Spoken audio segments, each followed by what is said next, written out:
Olá, boa noite, meus queridos irmãos da Igreja Batista da Fé, meus irmãos da congregação da Zona Leste.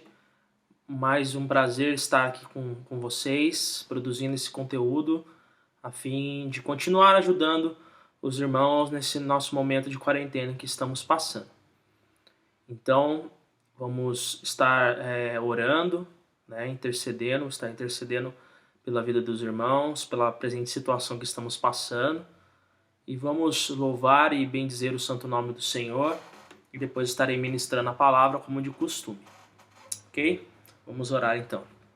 Senhor nosso Deus e nosso eterno Pai, nós te agradecemos, ó Pai, por mais esta oportunidade que temos, ó Pai, de estarmos, ó Pai, em torno da Tua palavra, juntos, embora cada um em sua casa, mas juntos, ó Pai, em Cristo, juntos em Ti, Senhor, como um só corpo, para, Senhor, elevarmos, ó Pai, as nossas vozes a Ti, Senhor, em oração, em intercessão, em louvor ao Teu santo nome, e esperando, ó Pai, de Ti, que o Senhor fale aos nossos corações por meio da Tua palavra, Pai.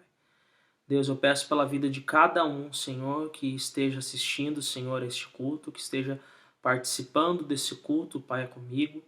Peço que o Senhor abençoe a cada um, que os meus pecados e as minhas dificuldades, Senhor, não venham a ser um empecilho para a adoração dos meus irmãos, mas que o Senhor me use apesar de mim e que eles estejam atentos, ó Pai, com os corações, ó Pai, preparados, ó Pai, a adorar a Ti, a bendizer a Ti e a aprender mais a Tua palavra.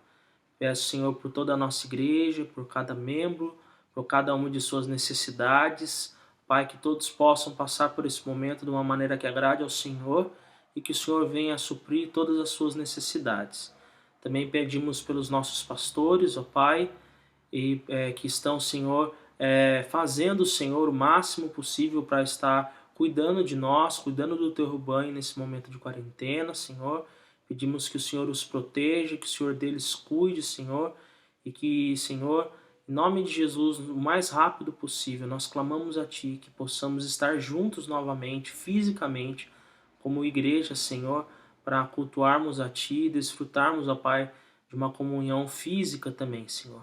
Mas, enquanto esse tempo não chega e sabemos que o Senhor tem o controle sobre tudo, que nós prossigamos, ó Pai, nessa quarentena, Senhor, lançando mão, Senhor, desses recursos, dessas tecnologias, ó Pai, para continuarmos conectados uns com os outros e continuarmos a Te adorar, ó Pai.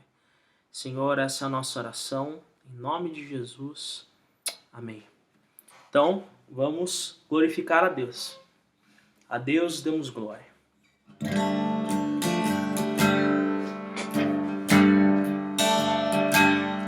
A Deus demos glória com grande fervor, Seu Filho bendito por nós todos deu. A graça concede a mais vil pecador, abrindo-lhe a porta de entrada no céu. Exultai, exultai, vinde todos louvar a Jesus Salvador, a Jesus Redentor. A Deus demos glória, porquanto do céu Seu Filho bendito por nós todos deu. A graça real foi assim que Jesus, morrendo, Seu sangue por nós derramou. Herança nos céus com os santos em luz, comprou-nos Jesus, pois o preço pagou. Exultai, exultai, vinde todos louvar a Jesus Salvador, a Jesus Redentor. A Deus demos glória, porquanto do céu Seu Filho bendito por nós todos deu. A crer nos convida a tal rasgo de amor, dos merecimentos do Filho de Deus. E quem, pois, confia no seu Salvador, vai vê-lo sentado na glória dos céus. Exultai, exultai, vinde todos louvar a Jesus Salvador, a Jesus Redentor. A Deus demos glória, porquanto do céu seu Filho bendito por nós todos deu. Amém. Louvado seja o nome do Senhor.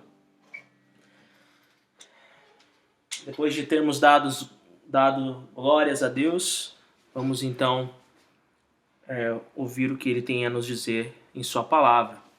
Hoje nós estamos encerrando a exposição no livro de João, no Evangelho de João. Então nós vamos agora abrir as nossas Bíblias no último capítulo de João, João capítulo 21.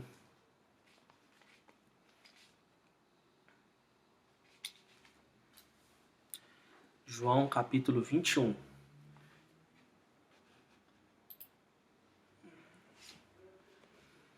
Então, como de costume, eu estarei lendo e explicando aos irmãos e depois estaremos observando as lições que esse texto tem a nos ensinar, né?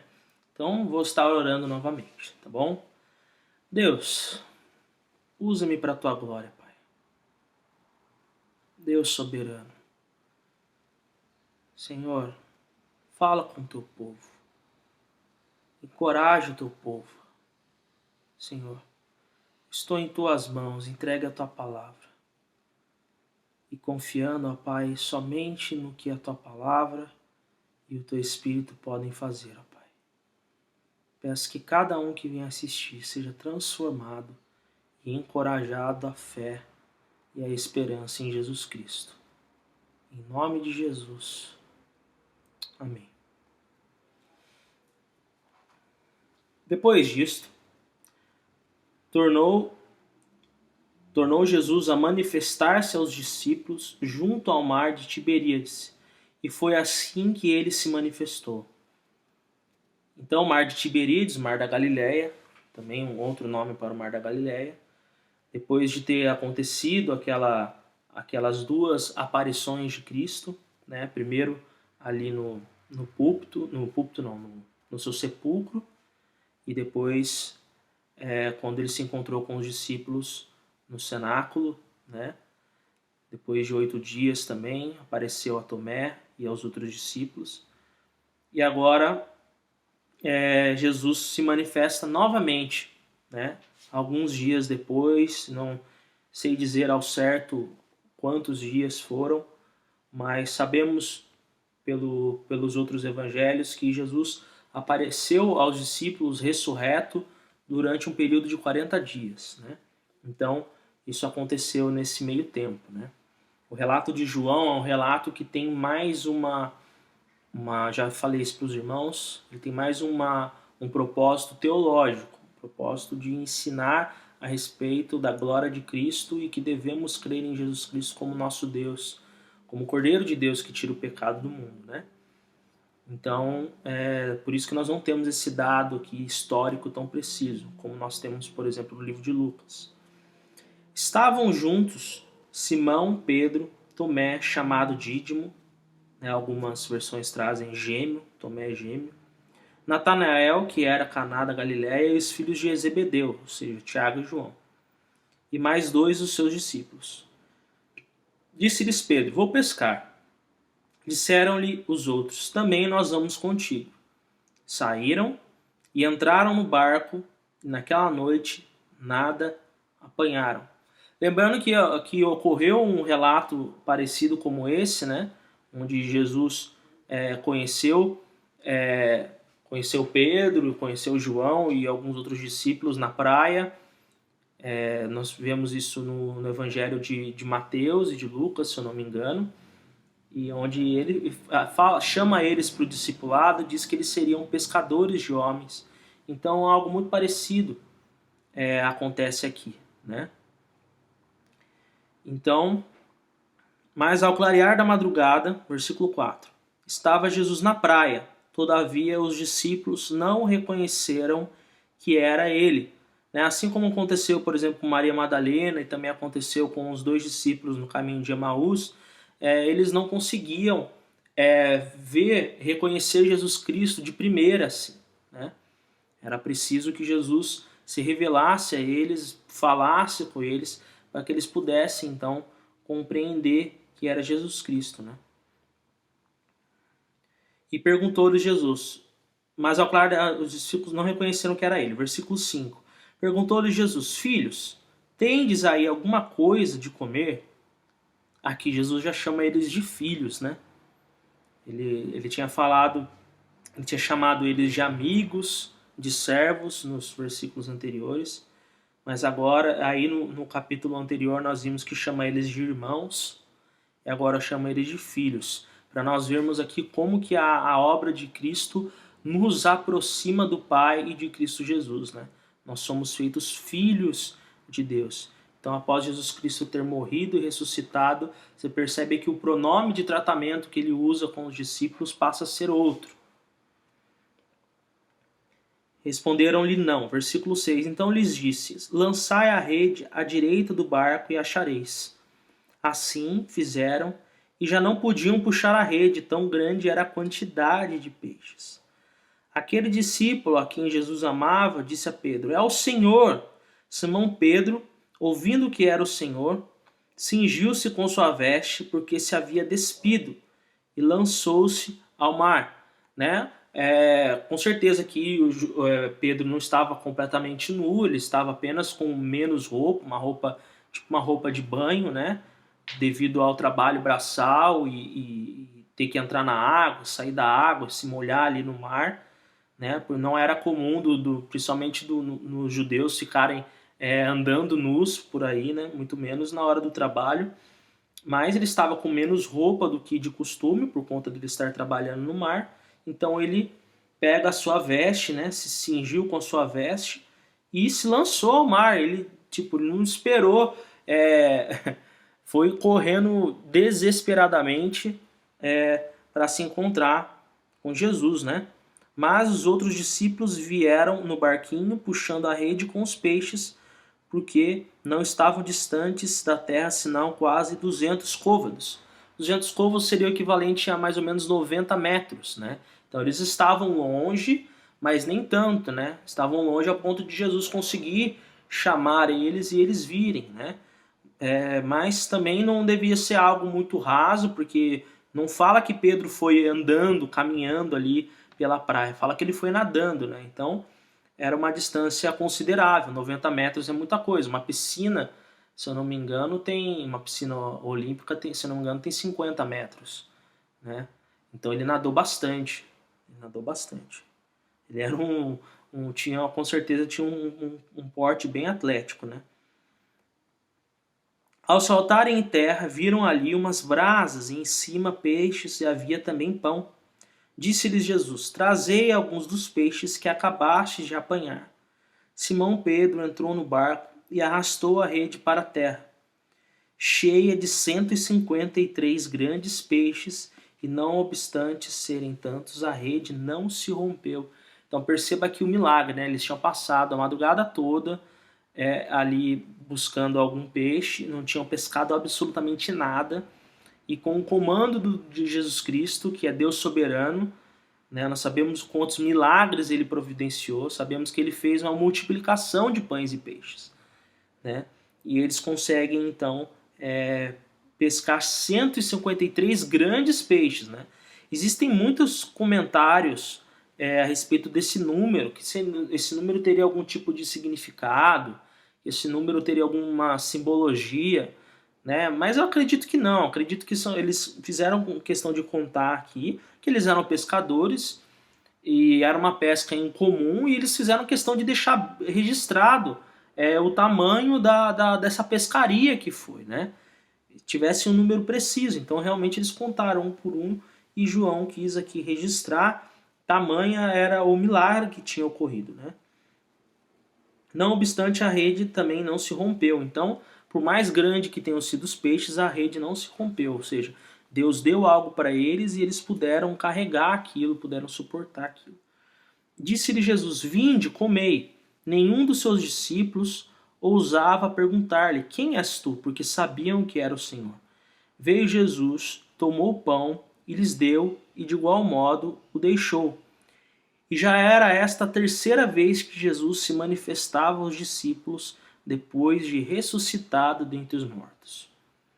Então, a gente encerra aqui esse parágrafo e nós vemos então como que Jesus se manifesta para eles, e Jesus manifesta trazendo então a providência do pão, né? Trazendo a providência dos peixes, né? E também fazendo ali, tendo aquela refeição, né? Chamando os seus discípulos à mesa, né? Para uma refeição ali matinal ou no máximo na hora do almoço. Depois de terem comido, versículo 15, perguntou Jesus a Simão Pedro: Simão, filho de João, ama-me mais do que outros? Ele respondeu: Sim, Senhor, tu sabes que te amo. Ele lhe disse: Apacenta os meus cordeiros. Tornou a perguntar-lhe pela segunda vez: Simão, filho de João, tu me amas? Ele lhe respondeu: Sim, Senhor, tu sabes que te amo. Disse-lhe Jesus: Pastorei as minhas ovelhas. Pela terceira vez, Jesus lhe perguntou: Simão, filho de João, tu me amas? Pedro entristeceu-se por ele lhe ter dito pela terceira vez: Tu me amas? E respondeu-lhe: Senhor, tu sabes todas as coisas. Tu sabes que eu te amo. Jesus lhe disse: Apacenta as minhas ovelhas. Em verdade te digo que, quando eras mais moço, tu te cingias a ti mesmo e andavas por onde querias. Quando, porém, fores velho, estenderás as mãos e outro te cingirá e te levará para onde não queres. Disse isto para significar com que gênero de morte Pedro havia de glorificar a Deus. Depois de assim falar, acrescentou-lhe: Segue-me. Então aqui nós temos esse diálogo entre Jesus e Pedro, né? E eu sei que muitas pregações já foram feitas em cima desse texto, buscando trazer uma lição em relação às diferentes palavras que João usou aqui, né, a respeito das palavras para o termo amor, né? Amar, me amas, que aqui no texto é usado os termos ágape, né? O agapau, o verbo agapau, e o termo philos, filéu, né? O verbo filéu. Dizendo que um é o amor sacrificial. Se Jesus pergunta para ele se ele ama a Cristo com amor sacrificial, e Pedro responde algo no sentido: eu gosto do Senhor, né, com amor mais fraternal, que seria o filéu, e eu respeito todas essas interpretações, mas eu particularmente, né, eu não sei qual seria a interpretação dos nossos pastores e também de outros, e eu respeito particularmente, mas eu acredito que esse não é o foco do texto, né? Eu acredito que esses termos, eles são termos que a gente chama de termos intercambiáveis. O que são isso? São termos que podem ser utilizados um em detrimento um ou outro para dizer a mesma coisa, mas ele simplesmente muda o termo por uma questão de retórica, por uma questão de uma ênfase, para gerar uma certa cadência no texto, entendeu? Para não ficar repetindo a mesma palavra. É uma técnica de escrita. Até porque o idioma em que Jesus estava falando aqui que Jesus e os discípulos falavam, não era o grego, eles não falavam grego uns com os outros, eles falavam em aramaico, né? Então não dá para saber o que eles falaram em aramaico um com o outro, né? Quais os termos em aramaico que eles utilizavam. Então acredito que a ênfase do texto não está no significado de ágape e no significado de filéu, porque dentro do campo semântico eles significam praticamente a mesma coisa, e eles vão significar coisas diferentes dependendo do contexto em que eles forem utilizados. E aqui o contexto não dá essa ênfase de que há uma diferença entre os termos. Mas o contexto nos mostra, na verdade, um paralelo no momento antes da morte de Cristo e o momento após a morte de Cristo. Por quê? Primeira coisa, Pedro foi aquele que disse, não poucas vezes, que ele estaria com o Senhor em todos os momentos. Nós vemos isso, por exemplo, vamos voltar para o capítulo 13, versículo 37, onde ele fala: Senhor, por que não posso seguir-te agora? Por ti darei a própria vida. Em Mateus, por exemplo, Mateus 26, 33. Mateus 26, 33. Ele fala: ainda que venhas a ser um tropeço para todos, nunca o serás para mim. Olha aqui como o Pedro se compromete, né? Nunca serás um tropeço para mim. E depois, em Marcos 14, 29, ele se compromete também. Marcos 14, 29. Ainda que todos se escandalizem contigo, eu jamais. Né? Pedro era sempre aquele que falava que ele amaria a Jesus Cristo mais do que todo mundo e que jamais abandonaria o Senhor. E o que nós vemos no relato, no capítulo 18 e no capítulo 19? Nós vemos que durante 3 vezes Jesus falou para Pedro: Pedro, antes que o galo cante, você vai me negar 3 vezes. E foi exatamente isso que aconteceu com Pedro. Jesus sabia até onde ia o amor de Pedro. Jesus sabia o quanto Pedro era alguém precipitado em sua fala. Mas Jesus sabia que por mais covarde que Pedro tinha sido, e por mais precipitado que ele fosse, o que Pedro falava não era da boca para fora tanto assim. Era precipitado, mas Pedro amava o Senhor.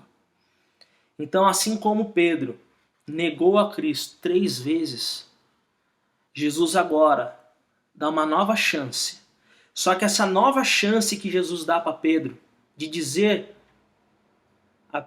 Pedro dizer a ele que o ama, Jesus dá uma nova chance a Pedro depois de ter morrido na cruz pelos seus pecados, depois de ter ressuscitado ao 3º dia, nos dando a vida eterna.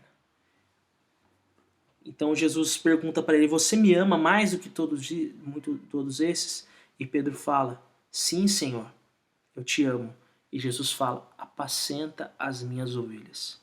Querendo dizer para Pedro, então, esse seu amor que você fala que tem para comigo, você demonstrará através das suas ações, das suas atitudes. Pedro, você falou que me ama. E eu te dei mais uma oportunidade de dizer que me ama. E você disse que me ama. Apacenta as minhas ovelhas. Esse seu amor que você diz que tem por mim, demonstre através da obediência ao chamado que eu dei para a sua vida. E mais uma vez ele pergunta: Senhor, Pedro, você me ama? E Pedro fala: sim, Senhor, tu sabes que eu te amo. E ele fala: pastoreai as minhas ovelhas. E depois ele pergunta pela 3ª vez: Senhor, Pedro, você me ama? E já aí Pedro fica um pouco triste. Talvez Pedro esteja lembrando, achando que Jesus está querendo jogar algo na cara dele. Viu? Você me negou 3 vezes, né? Você não falou que ia estar comigo a todo momento. Então Pedro com certeza deve ter se sentido um tanto quanto ali constrangido com a repetição da pergunta. Então Pedro se entristece e responde: Senhor, tu sabes de todas as coisas. Tu sabes que eu te amo. E por que ele responde isso? Porque de fato ele amava o Senhor. Por mais que ele tenha falhado, por mais que ele tenha agido com covardia, ele sabia que ele amava a Deus. Era um amor falho, mas era um amor verdadeiro. Era uma fé verdadeira. Jesus fala: apacenta as minhas ovelhas. Isso nos faz lembrar do que João fala no capítulo 10, do que João descreve No capítulo 10, onde ele fala do bom pastor, no versículo 11 ele fala: eu sou o bom pastor dá a vida pelas ovelhas. Então, esse amor que Pedro deveria demonstrar agora, não em palavras, mas em atitudes para com Jesus Cristo, seria um amor demonstrado através do exercício do seu chamado de ser um líder na igreja primitiva, de pastorear o rebanho de Cristo e pastorear esse rebanho sendo um pastor bom, assim como Jesus Cristo foi, ou seja, ao ponto de dar a vida pelas suas ovelhas. E por isso que ele fala então no versículo 18 que em verdade te digo que quando eras mais moço, tu te cingias a ti mesmo e andavas por onde querias. Quando, porém, fores velho, estenderás a mão e outro te cingirá e te levará para onde não queres. Disse isto para significar com que gênero de morte Pedro havia de glorificar a Deus. Depois de assim falar, aconselhou-lhe: segue-me. Ou seja, Pedro, aqui Jesus faz um prenúncio não muito claro, mas um tanto quanto enigmático, de que Pedro morreria de alguma forma, onde ele ficaria nas mãos das pessoas, né? Ele não teria essa liberdade que ele tem, ele não teria essa mobilidade que ele tinha até então, e ele haveria de morrer de uma maneira pela causa do reino, porque o bom pastor dá a vida pelas suas ovelhas. E Jesus Cristo pede para que Pedro seja um bom pastor, então ele teria que ir até o fim nessa sua liderança da igreja, até o ponto de morrer. E Jesus já prenuncia para Pedro então que ele haveria de morrer uma morte um tanto quanto dolorida. E a tradição da história da igreja nos ensina que Pedro foi crucificado. Pedro morreu torturado, né? Pedro morreu de uma maneira horrível. Ele foi um mártir da igreja. Então Pedro, voltando, se viu que também o ia seguindo o discípulo a quem Jesus amava, ou seja, João, o qual nascia se reclinara sobre o peito de Jesus e perguntava: Senhor, quem é o traidor? Vendo, pois, Pedro, perguntou a Jesus: e quanto a este? Pedro sempre tinha que falar as coisas, sempre tinha que falar alguma coisa, né? Sempre tinha que fazer alguma pergunta. Respondeu-lhe Jesus: se eu quero que ele permaneça até que eu venha, que te importa? Ou seja, Pedro viu que o negócio ia ficar feio pro lado dele, que ele iria morrer uma morte dolorida, uma morte onde ele não morreria em ditosa velhice, né? Não teria uma morte calma. E ele quis saber assim, e o João? Como assim? Tipo assim, eu vou sofrer pra caramba, mas e o João? Aí Jesus fala: se eu quero que ele permaneça até que eu venha, que te importa? Quanto a ti, segue-me. Então se tornou, versículo 23, se tornou corrente entre os irmãos o dito de que aquele discípulo não morreria. Ora, Jesus não disse que tal discípulo não morreria, mas se eu quero que ele permaneça até que eu venha, que te importa? Ou seja, por causa dessa resposta de Jesus, criou-se ali na comunidade, né, na igreja ali, uma espécie de um mito, de que uma lenda, alguma coisa nesse sentido, de que João viveria até a segunda vinda de Cristo. E não era bem assim. A única coisa que Jesus quis dizer é exatamente o que ele quis dizer. Às vezes a gente quer encontrar significados obscuros e significados enigmáticos nas palavras de Cristo, mas Jesus disse: se eu quiser que ele viva até que eu volte, o que te importa? E o que ele quis dizer com isso? Se eu quiser que ele viva até que eu volte, o que te importa? Era só isso que queria dizer. E o que a tradição nos diz a respeito da morte de João? Que João morreu em ditosa velhice. Diferente do que aconteceu com Pedro, Pedro morreu como um mártir da igreja e João morreu velhinho, cercado de irmãos, entendeu?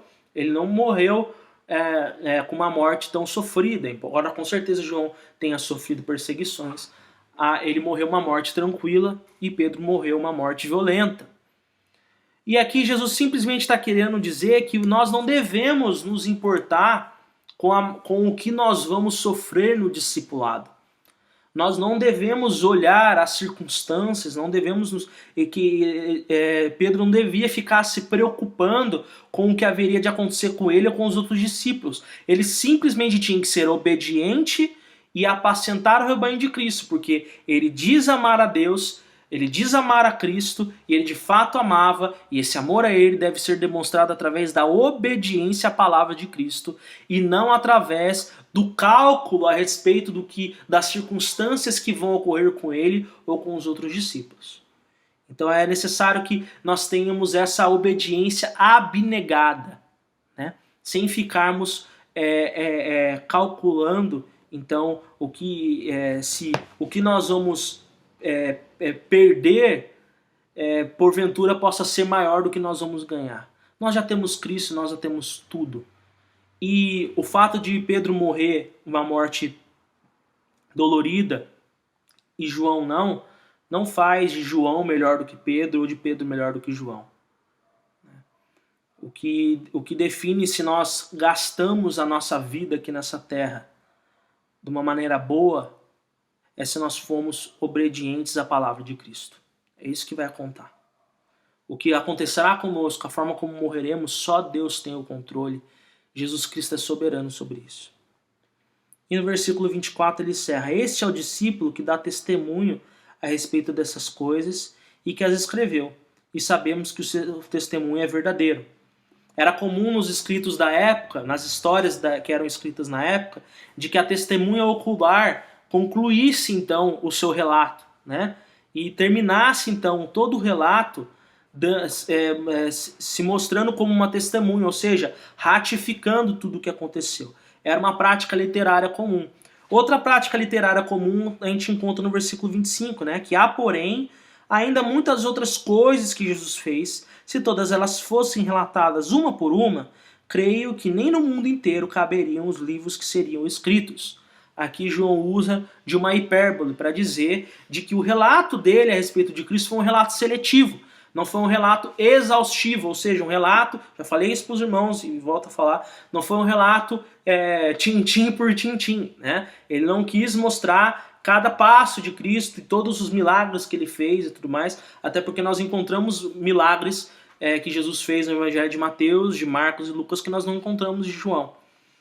Então aqui ele deixa bem claro que, e a gente vê isso no versículo 30 e 31 do capítulo 20, né? Na verdade, Jesus fez diante dos discípulos muitos outros sinais que não estão escritos neste livro. Estes, porém, foram registrados para que creias que Jesus é o Cristo, Filho de Deus, e para que, crendo, tenhas vida em seu nome.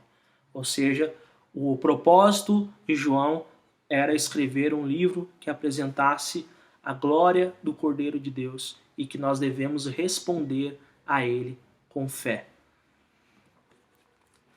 Então, tendo analisado o texto, qual que é o tema dessa mensagem? O tema dessa mensagem, meus irmãos, é o seguinte: siga a misericórdia do Cristo ressurreto. Siga na misericórdia do Cristo ressurreto.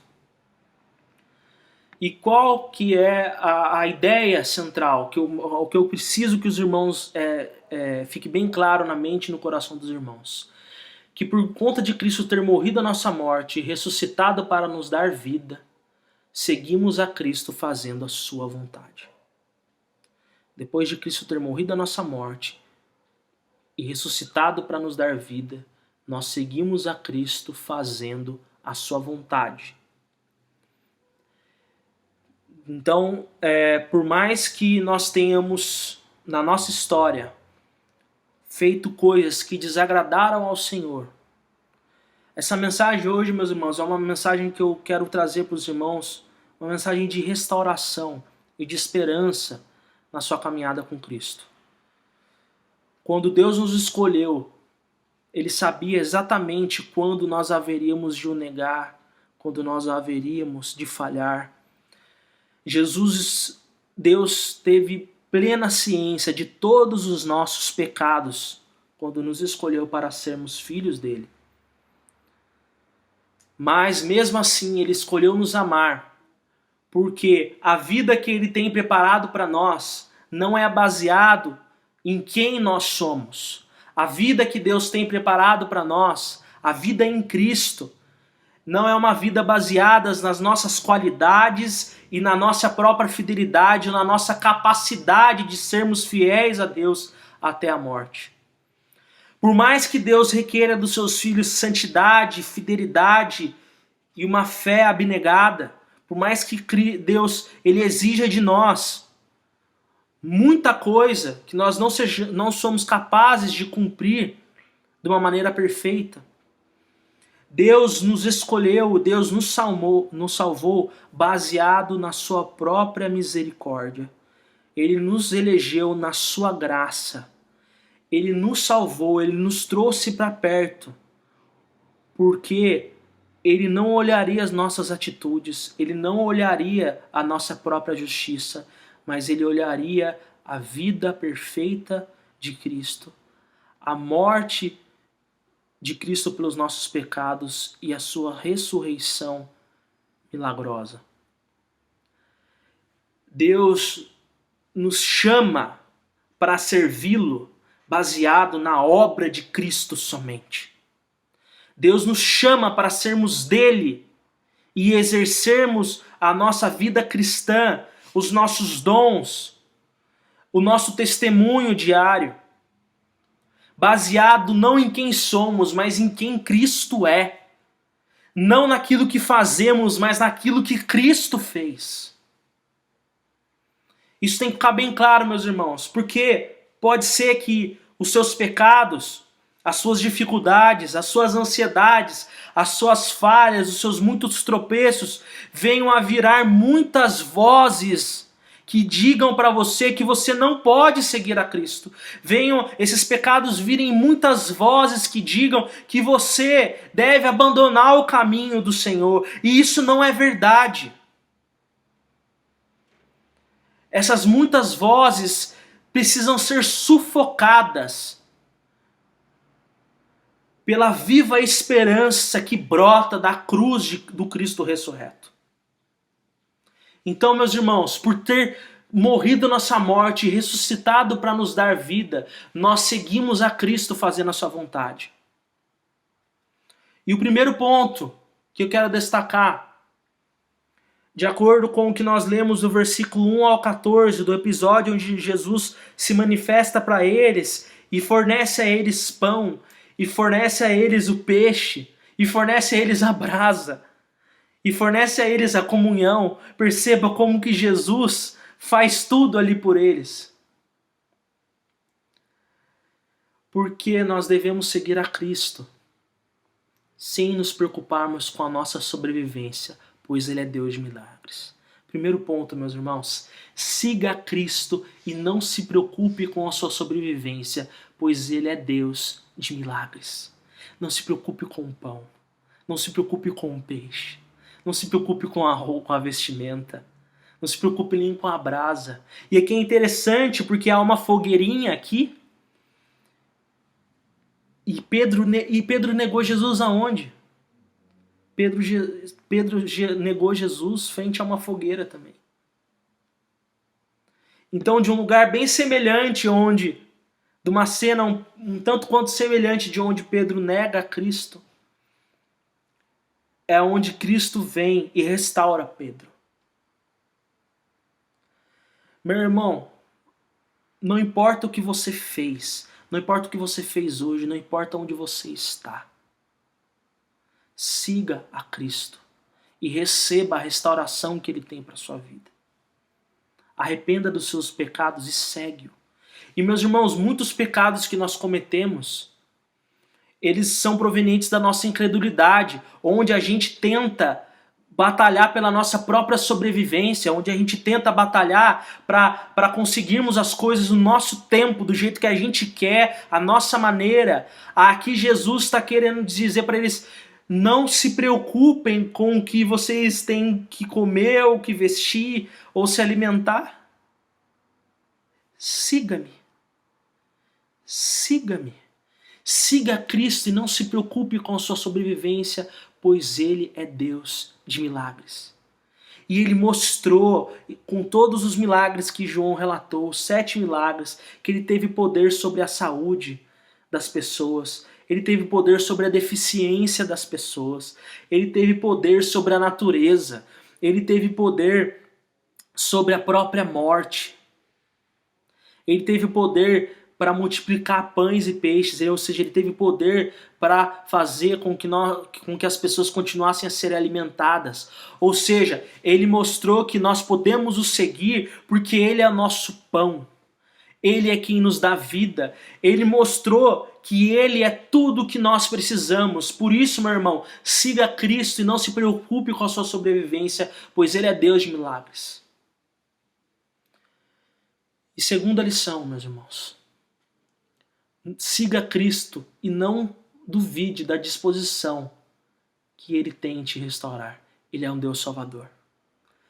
Para cada negação de Pedro, para as 3 vezes que Pedro o negou, Jesus deu 3 oportunidades para ele.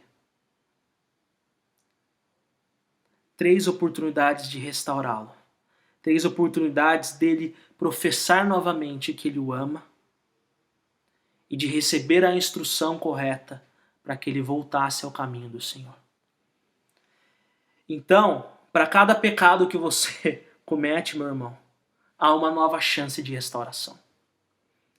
Não pense que você tem pecados muitos ou que algum tipo de pecado que você tenha cometido não tenha perdão. Para cada pecado que você tem, há uma oportunidade de restauração. E é por isso que você pode seguir a Cristo. Talvez você fale assim, Vinícius, eu sou uma pessoa muito difícil. Vinícius, eu sou uma pessoa que eu peco muito, eu piso muito na bola. Meu irmão, Jesus Cristo tem sempre restauração. O perdão de Cristo está sempre à disposição. Sabe por quê? Porque assim como ele deu nova oportunidade para Pedro, dizer que o amava e instruir a Pedro, ele dá para você também. Sabe por quê? Porque ele faz essa mesma atitude de restauração, porque ele morreu pelos seus pecados, ele acaba de morrer pelos pecados de Pedro aqui, ele morreu pelos seus pecados e ressuscitou para te dar vida. Sempre haverá perdão, porque os seus pecados jamais serão maiores do que a obra de Cristo. Sempre haverá perdão. Então, meu irmão, siga Cristo e não duvide da disposição que ele tem em te restaurar, porque Jesus Cristo é Deus Salvador. Jesus Cristo é Deus Salvador. De maneira nenhuma eu estou querendo dizer aqui que você pode pecar à vontade. Se você estiver interpretando isso é uma coisa sua, é um problema que você está tendo. Não é isso que eu estou querendo dizer. Eu estou dizendo para aquele que tem o coração aflito, porque não consegue entregar a Deus aquela vida perfeita, aquela santidade impoluta que Deus tanto requer, porque Deus é um Deus santo e justo. Se o seu coração está apertado por isso, meu irmão, eu posso consolar a você dizendo, você ama a Deus? Você ama a Deus? E eu sei que por mais que você tenha uma fé pouca, por mais que você seja frágil, você consegue dizer sim, eu amo ao Senhor. Então se você continua respondendo com fé, se os seus pecados não lhe roubaram a fé salvadora, Deus fala para você, apacenta as minhas ovelhas, ou seja, siga no caminho que eu tenho para você.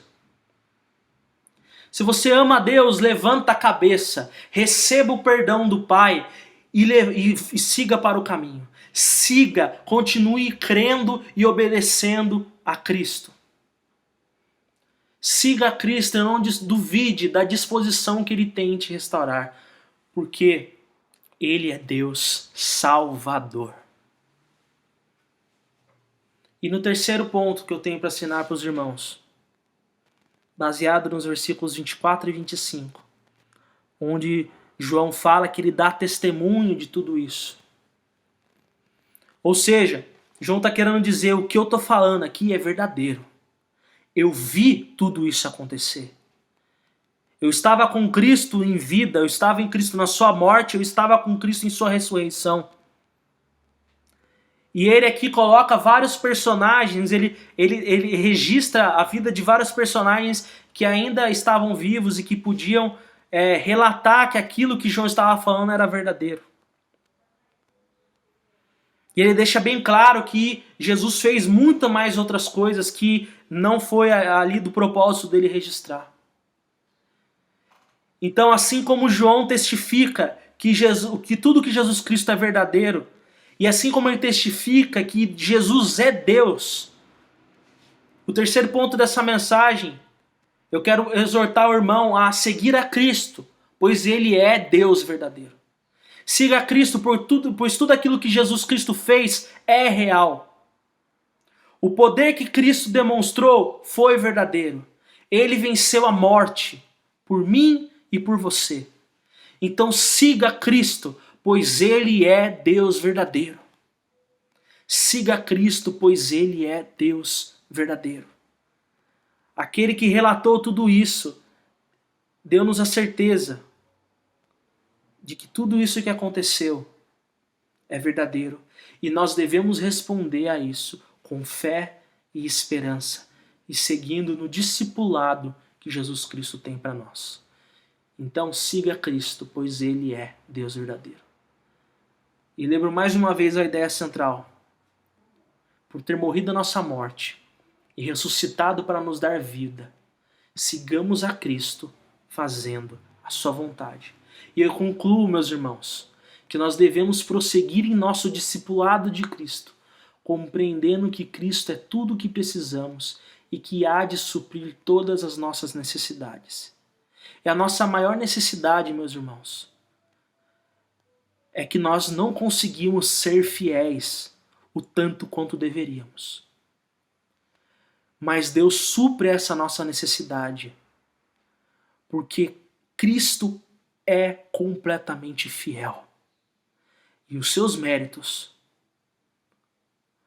passam a nós pela fé, porque ele morreu a nossa morte e ressuscitou para nos dar vida. O que nós mais precisamos é sermos fiéis. E Cristo foi fiel em nosso lugar. Cristo é o Deus da nossa providência. Ele é o Deus da nossa salvação. E ele é o Deus da verdade. Que Deus te abençoe. Que você seja restaurado pela palavra de Cristo. Que você responda toda vez que Cristo te indagar que se você o ama ou não. Responda que você o ama. E imediatamente levante a cabeça e siga no discipulado, siga obedecendo à instrução de Cristo. Assim como Pedro foi indagado, após de ter negado a Cristo 3 vezes, e respondeu agora, dizendo que o ama 3 vezes, e recebeu a instrução de obedecer a Cristo 3 vezes. Eu falo para você, meu irmão, se você pecou, peça perdão ao Senhor. Seja restaurado pela palavra de Cristo. Professe a Ele que você o ama, apesar de si mesmo.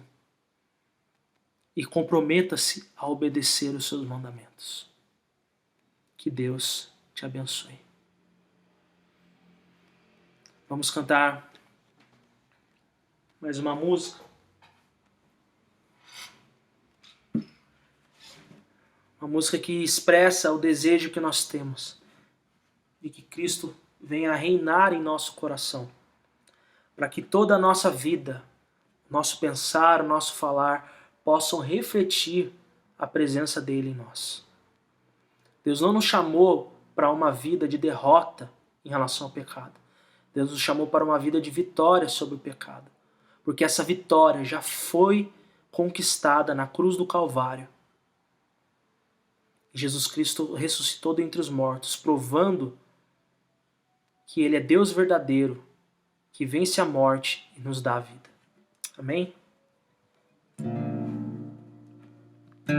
Sobre toda a terra tu és o rei, sobre as montanhas e o pôr do sol, uma coisa só meu desejo é: vem reinar de novo em mim, reina em mim com seu poder sobre a escuridão, sobre os sonhos meus. Tu és o Senhor de tudo que sou.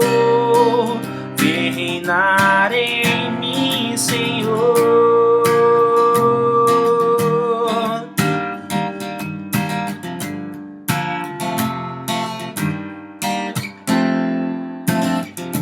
Sobre o meu pensar, tudo que eu falar faz-me refletir a beleza que há em ti.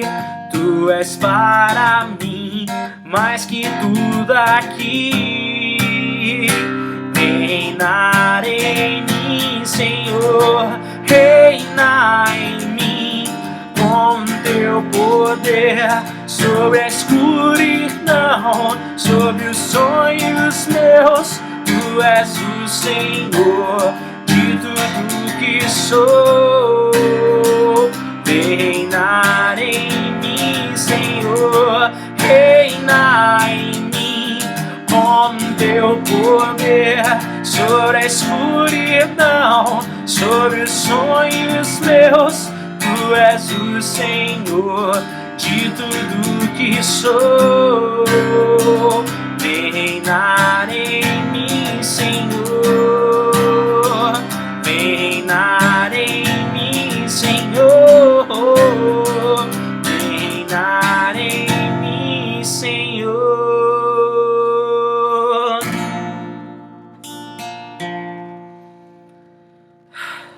Deus, louvado e engrandecido seja o teu santo nome. Santo, santo é o Senhor. Reine sobre as nossas vidas. Restaura-nos sempre que cairmos. E nós responderemos com fé em Ti. Nós responderemos com amor. E que seja com amor, ó Pai, não apenas de palavras, não apenas de música, mas um amor demonstrado na obediência à Tua santa instrução e à Tua santa palavra, Pai. Em nome de Jesus que nós louvamos e agradecemos. Amém. Que Deus te abençoe. Até mais.